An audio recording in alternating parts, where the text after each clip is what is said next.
Seconde vidéo sur l'Eucharistie ou la transsubstantiation,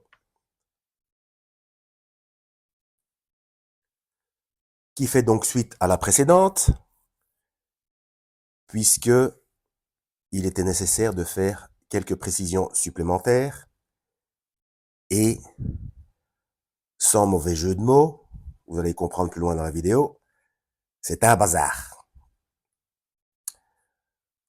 Alors nous sommes toujours le 21 janvier 2026. Bienvenue si vous êtes nouveau sur la chaîne. Ne vous fiez surtout pas à une seule vidéo, allez voir mes playlists, je traite de tout un tas de sujets très différents.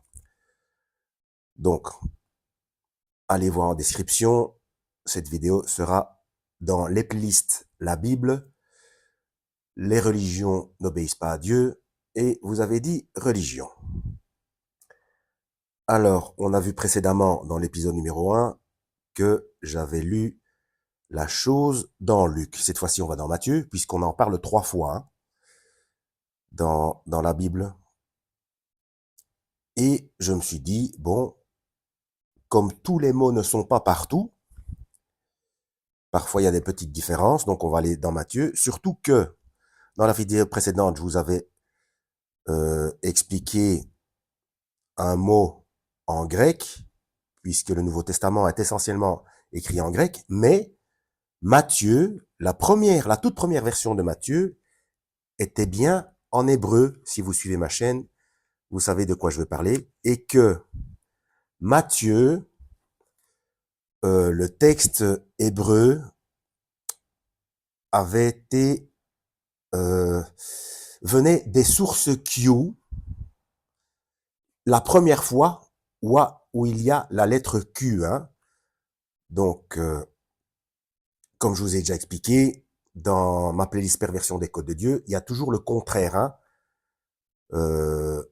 Dieu est toujours copié par son opposant. Donc Satan, ça veut dire adversaire ou opposant. Et donc Lucifer, il ne fait que voler des codes, les pervertir et parfois carrément les inverser. Mais de toute façon, il pervertit tout. Donc la première fois, c'est toujours pareil, la première fois où il y a du sionisme, entre guillemets, c'est dans la Bible, et c'est quelque chose de bénéfique, ça vient de la montagne de Sion, etc. Pour Q, c'est pareil, et puis pour d'autres termes, tout ça, mais c'est un bazar, vous allez voir. Donc j'ai été voir le terme corps, puisqu'il s'agit de l'euthanasie, qu'est-ce que je raconte moi, de l'Eucharistie. Donc dans Matthieu 26, verset 26, où le Seigneur dit « Prenez, mangez, ceci est mon corps ». Donc j'ai été voir, puisque la toute première version de l'évangile de Matthieu, d'après les sources Q, c'est en hébreu, donc j'ai été voir comment on disait le corps en hébreu. Alors ce que j'ai découvert, c'est que le mot corps en tant que tel n'existe pas dans l'Ancien Testament, parce que ce terme n'existe pas en hébreu, mais il est quand même traduit comme tel, puisque c'est le même mot pour chair et pour corps. Et je vous le donne en mille, en hébreu, corps ou chair, donc la manière dont il a été écrit pour la première fois dans la version hébraïque de Matthieu, c'est bazar. Je n'invente rien. Je ne me moque pas. Allez vérifier vous-même. C'est bazar. C'est quand même. Moi, je trouve que Dieu a de l'humour. C'est extraordinaire. Alors forcément, mon accent n'est peut-être pas correct. Ce serait plutôt Baoussar. Enfin, ça fait bazar, quoi. Vous voyez? Et donc, comme on a vu dans l'épisode précédent que le Christ parlait au sens métaphorique, puisqu'il a bien dit dans Luc, ce que je vous dis, c'est esprit, donc c'est au niveau spirituel. Donc, quand il dit corps ou bazar, il parle d'une représentation.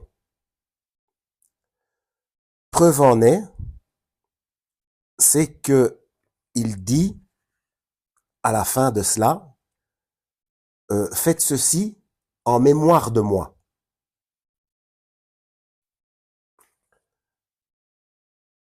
Donc il dit, prenez, mangez, ceci est mon corps, c'est une représentation, et ceci est mon sang, le sang de la nouvelle alliance, qui est versé pour beaucoup, et non pas pour tous, pour le pardon des péchés.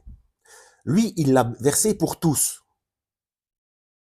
mais il savait très bien que la condition sine qua non pour que ce soit pour tous, c'est que tous l'acceptent, puisque puisqu'il y a le libre arbitre. Donc, il n'oblige personne. Dans d'autres versets, il dit, voici, je suis à la porte et je frappe. Si quelqu'un ouvre, j'entrerai et je souperai avec lui. Donc, il ne force pas. Donc, il dit, ceci est mon sang qui est versé pour beaucoup, pour le pardon des péchés. Donc, il faut l'accepter pour que ça fonctionne. Si on l'accepte pas, ça ne marche pas. Et donc, c'est fait de manière totalement gratuite et de manière totale pour les péchés passés, présents et futurs. Puisque quand il le fait, des gens ne sont pas encore nés. Donc là, je vais faire une petite parenthèse concernant le purgatoire. Il n'y a pas de purgatoire, puisqu'il n'y a aucun verset qui en parle déjà. Et puis, ce serait nier le sacrifice. Donc, le paiement de la dette du péché est payé, même pour les gens à venir, et donc pour les péchés futurs des gens existants. Et les péchés passés aussi, puisqu'il y a des gens qui ont existé avant qu'ils ne viennent en chair.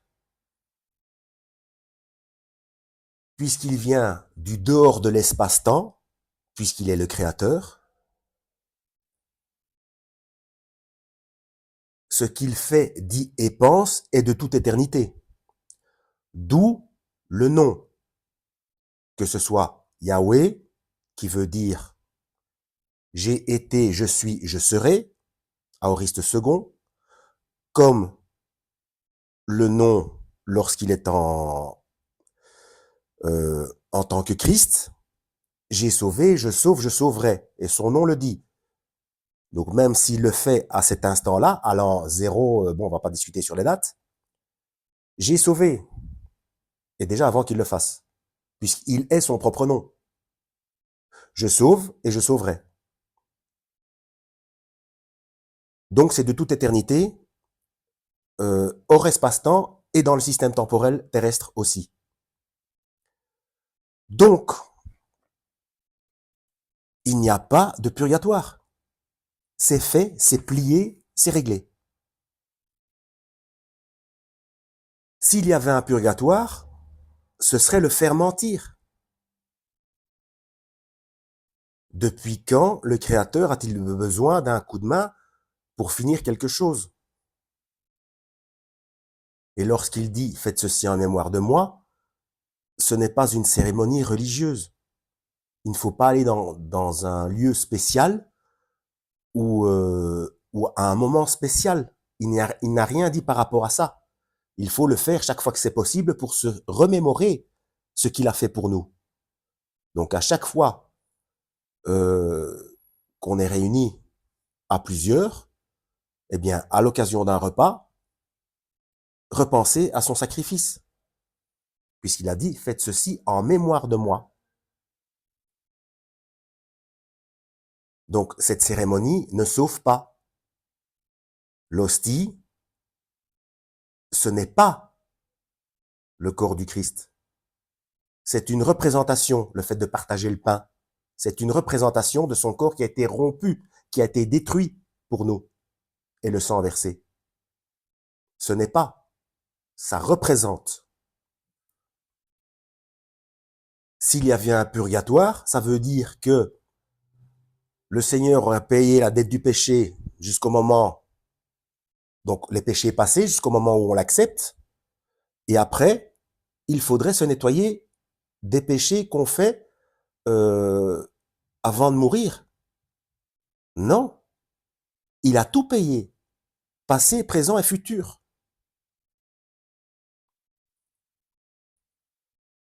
Et puis quelque part, ce serait donc déjà ce serait euh, mettre son sacrifice comme quelque chose d'incomplet. Après tout ce qu'il a souffert, c'est quand même, enfin c'est complet quoi. Dieu ne fait rien d'incomplet, surtout sur lui-même. Et ce serait rendre inutile le lavage des pieds, comme j'ai expliqué dans la vidéo précédente. Il a bien dit, si je ne te lave pas les pieds, tu n'auras pas de part avec moi. Et il a dit, faites ceci les uns aux autres. Donc, qu'est-ce que représente le lavage des pieds? S'il faut se le faire les uns aux autres, c'est le pardon. Donc, si on ne se pardonne pas les uns les autres, eh bien, on n'a pas de part avec le Seigneur. Puisqu'il a dit, celui qui ne pardonne pas autrui, mon Père ne lui pardonnera pas non plus. Donc, on est propre, une fois qu'on a accepté, etc. Comme il a dit, vous êtes tous propres, sauf les pieds. Parce qu'avec les pieds, on se déplace dans le monde. C'est toujours métaphoriquement. D'ailleurs, quand on lit la vie du Christ et son enseignement, on voit que c'est son habitude de parler de manière métaphorique. Donc Dieu a tout prévu. Il est miséricorde, il est amour dans la perfection. Donc, si lui il a payé la dette, il ne va pas prévoir de faire souffrir des gens dans un purgatoire pour soi-disant terminer le travail. Et dans ce cas-là, pourquoi explique-t-il que le lavage des pieds est obligatoire? Donc vous voyez.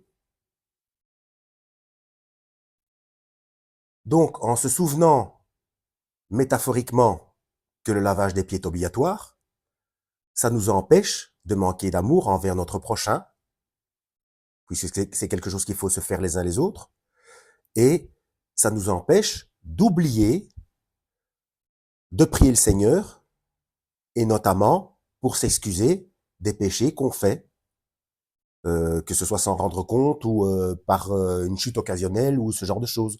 Alors j'ai déjà expliqué dans d'autres vidéos que profiter du lavage des pieds, en disant la dette est payée, je me lave les pieds tous les jours, je demande pardon, mais je vis comme je veux, ça c'est être chrétien de chair. Et ça, ça marche pas non plus. Hein. Ça marche pas non plus, puisque là, il y a tout ce qui concerne lorsque le Seigneur dit retirez-vous de moi, vous qui commettez l'iniquité, malgré que oui, mais on a prêché en ton nom, on a chassé les démons en ton nom, etc. Ben, retirez-vous de moi, vous qui commettez l'iniquité, retirez-vous de moi, je ne vous ai jamais connu. Donc, si on ne suit pas ces instructions, c'est-à-dire être en guerre contre soi-même, porter sa croix, donc renoncer à soi-même, donc il faut être en lutte tout le temps. Et si on est en lutte tout le temps et que parfois on chute, puisque c'est la nature humaine, c'est ce qu'il dit, hein, quand Pierre lui dit, mais du coup, qui est sauvé? Personne ne peut être sauvé. Et le Christ répond, bien sûr, personne. Donc, malgré son sacrifice et le lavage de pieds, bien sûr, personne. Mais ce qui est impossible à l'être humain, c'est possible à Dieu. Parce qu'il a mis ce système en fonction. Donc, son sacrifice, et ensuite, pour les petites choses, les chutes occasionnelles humaines, parce qu'on est humain, malgré la lutte incessante, eh bien, il y a le lavage des pieds. Voilà. D'ailleurs, ça me fait penser, il y a un autre verset euh, où il parle à cette femme, où il lui dit euh, que ses péchés lui sont pardonnés parce qu'elle a beaucoup aimé. Elle a beaucoup aimé. Donc, si on a de l'amour les uns envers les autres, on pardonne.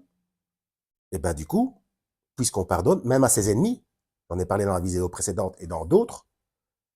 Ce qui est beaucoup plus difficile, aimer ses ennemis. Donc, si nous on pardonne, on est pardonné par le Père. Donc justement, il a mis tout ce système en place pour qu'il n'y ait pas de souffrance après la mort. Donc, pas besoin de purgatoire. Et comme je le dis, purgatoire, c'est écrit nulle part. Hein. Donc voilà, le corps et le sang, donc il faut cumuler avec la vidéo précédente. Hein.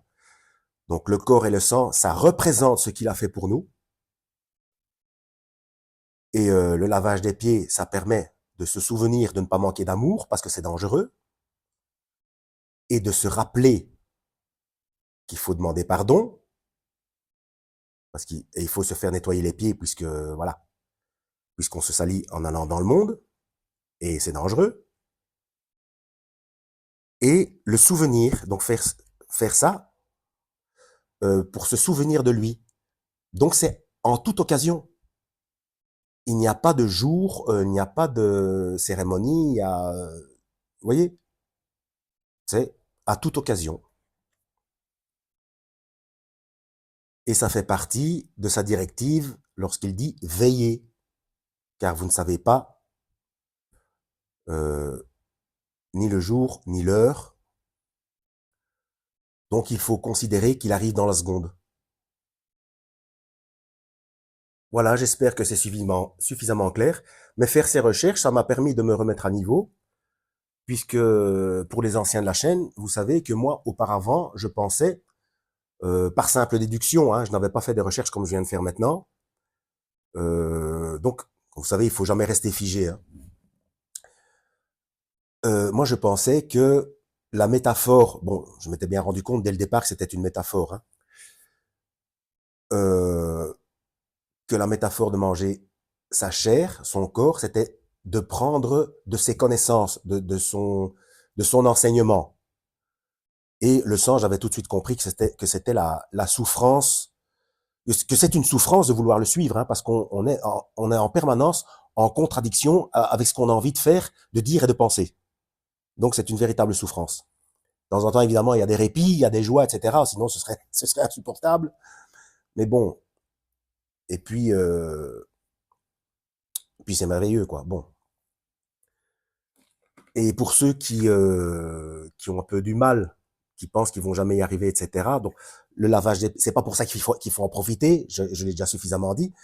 Mais pour ceux qui se rendent compte qu'ils chutent, et un petit peu comme Paul, hein, qui disait je fais ce que je ne veux pas faire et je ne fais pas ce que je veux faire. Eh bien, on voit très bien qu'il était dans un de ces moments, comme il nous arrive tous, que bon sang, j'y arrive pas, je suis faible, j'ai encore chuté, etc. Donc même à Paul, c'est arrivé. Hein, on le voit très bien quand on lit ces versets-là. Hein. Donc il y a le lavage des pieds, faut pas exagérer, bien sûr, mais il y a tout un procédé que j'explique. Donc gardez courage, gardez la foi. C'est une progression de tous les jours, avec des hauts et des bas, ça va par vagues, c'est comme ça, c'est humain. Certains ont plus facile que d'autres. Mais allez voir ma vidéo « Le cerveau et le péché ». Ça va vous aider. En fait, quand on intellectualise, pardon, quand on fait en sorte d'être son propre sujet d'étude, eh bien, ça permet de mieux comprendre certaines choses et de mieux les gérer. Voilà. En espérant avoir été utile, je ne sais pas s'il y aura une troisième, mais de toute façon, accorder une importance à un objet. Donc la nourriture, c'est un objet, hein, c'est quelque chose d'inanimé. Ben, ça fait partie du culte des objets. Donc c'est interdit, hein, c'est un peu notamment dans Deutéronome, etc.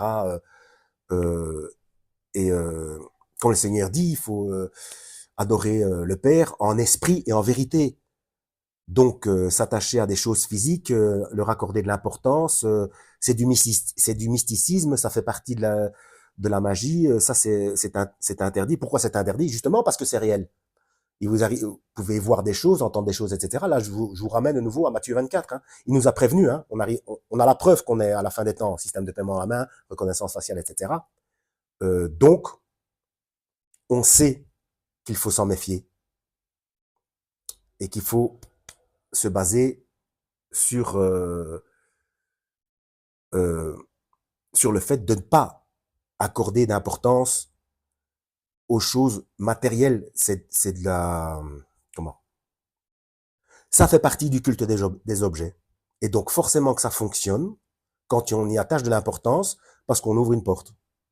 Alors qu'en réalité, si on reste dans la vérité, ces choses n'ont aucun pouvoir.